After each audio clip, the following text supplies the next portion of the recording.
There are 4 major chapters in the life story of Josephine Baker. Yet if she had experienced just one of these, her story would still be extraordinary. Her life genuinely has that you couldn't make it up quality. Josephine was present at so many pivotal moments of the 20th century. Her groundbreaking tale is recounted in an exhibition at her former home in the Dordogne, Le Château de Milan. In the 1920s she was the first black star of the Folie Bergère nightclub in Paris. She was renowned for her revolutionary erotic danse sauvage, in her trademark skimpy banana skirt. On show at Le Château de Milan, it is considered one of the most celebrated historic items of clothing in show business. Dame Shirley Bassey has called Baker the main influence on her career. "In all my life I have never seen such a spectacular singer and performer." When war broke out, Baker volunteered as a spy for the French resistance. She told them, "I am willing to give my life for France. You may make use of me as you see fit." Strictly pro-Amy Dowden shares fears over cancer surgery results as baby plans put on hold. In the 1960s she became a leading light in the American civil rights movement. She stood next to Martin Luther King at his history-making March on Washington on August 28, 1963, a date she described as, "the happiest day of my life." She even delivered the oration right before King's timeless "I Have a Dream" speech.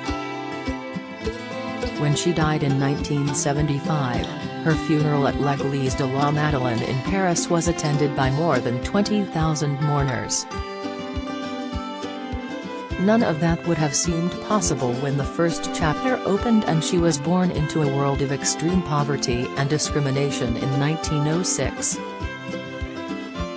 Frida Josephine MacDonald was brought up by a single mother in St. Louis, Missouri.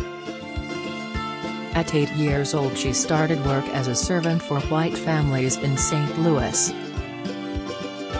When once she accidentally poured too much soap into the laundry, the head of the household scorched her hands as a punishment. When she was 11, Baker looked on in horror as racists burned down the homes of black residents.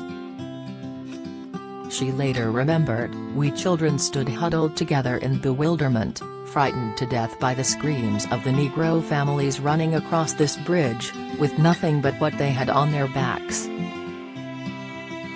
So with this vision, I ran and ran and ran. Ultimately all the way to Paris. Don't miss. Amanda Holden shares pricey beauty regime as she boasts treatment could make her look 12. Discover Alex Scott makes jaws drop as she shows off her toned body in skimpy black bikini. Latest escape to the Chateau stars plan UK tour after Channel 4 acts Insight, after noticing the talented 14-year-old entertaining cues with her dancing outside the Booker Washington Theatre in St. Louis, the director hired her on the spot. The young performer quickly made a name for herself in St. Louis and then New York, before being recruited by French producers to star at the Théâtre des Champs-Élysées in 1925 and the Folie Bergère the next year. Arriving in the French capital at 19, Baker finally felt free, recalling, "I had been suffocating in the States. A lot of us left, not because we wanted to, but because we couldn't stand it anymore. I felt liberated in Paris." Baker, who was now using her second husband's surname for her stage work, proved an instant sensation in France. All the most notable people of the time clamored to meet her. She was painted by Picasso and faded by Ernest Hemingway, Jean Cocteau, Man Ray, and Jean Gomez. She reportedly had affairs with Georges Simenon, Le Corbusier, Clara Smith, Ada Bricktop Smith, Colette, and Frida Kahlo. The second chapter in Baker's life started with the outbreak of the war in 1939. Fired up by hatred of the Nazi ideology and having taken French nationality in 1937, she began to work secretly for the French resistance. She hid weapons and radios for them in the cellar at Milan. Touring throughout Europe and North Africa, she was able to send vital messages about the Nazis back to the resistance. Some were written in invisible ink on her sheet music and some were concealed in her underwear. "Who would dare strip search Josephine Baker?" she said. Her natural charisma was very useful in her clandestine work. As the book Jazz Cleopatra notes, she specialized in gatherings at embassies and ministries, charming people as she had always done, but at the same time trying to remember interesting items to transmit. As well as spying, she worked as a nurse for the Red Cross and as a pilot, ferrying much-needed supplies in her private plane. In 1961 she was given the highest accolade by the French state, the Legion of Honor, in recognition of her work for the resistance. The medal is displayed at Le Château de Milan. The third chapter of her life focused on what she called her rainbow tribe. From 1953 onwards she adopted 12 children from very different backgrounds. Driven by anti-racist idealism, she was eager to show that children of different ethnicities and religions could be brothers.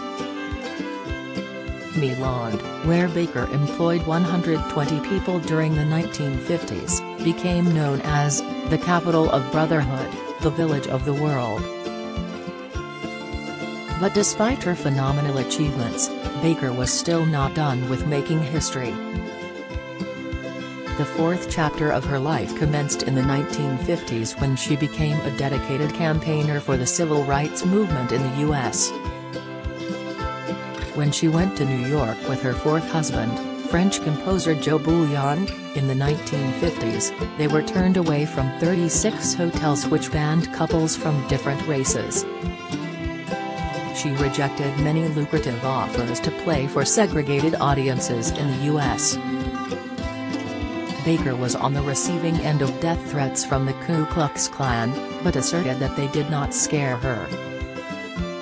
So when she came to give her rousing speech at the March on Washington, she was fueled by a righteous ire. Standing in front of the Lincoln Memorial, she was the only official female speaker. In an especially potent section of her speech, she said, "I've walked into the palaces of kings and queens and the houses of presidents. And much more. But I could not walk into a hotel in America and get a cup of coffee, and that made me mad." When King was assassinated in 1968, his widow Coretta Scott King asked Baker to take his place as the head of the civil rights movement. After reflecting for several days, Baker turned the offer down, reasoning her children were too young to lose their mother. On April 8, 1975, Baker headlined a performance in Paris marking her half-century in show business. The sellout show had spectacular reviews, attracting such stars as Bassie, Sophia Loren, Mick Jagger, Diana Ross, and Liza Minnelli.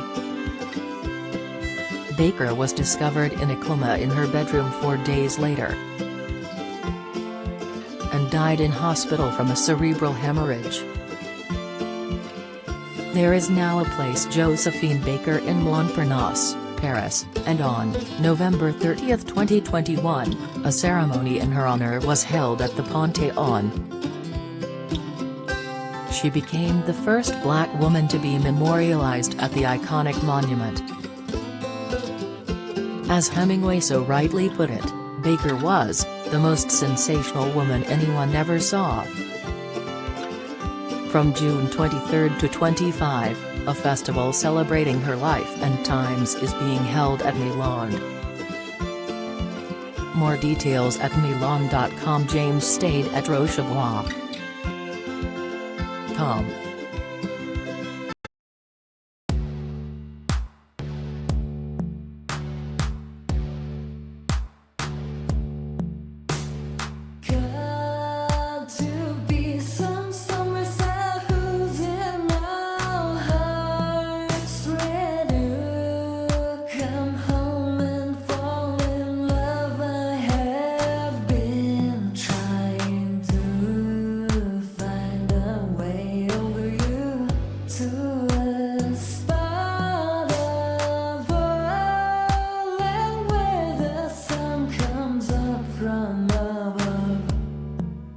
Now take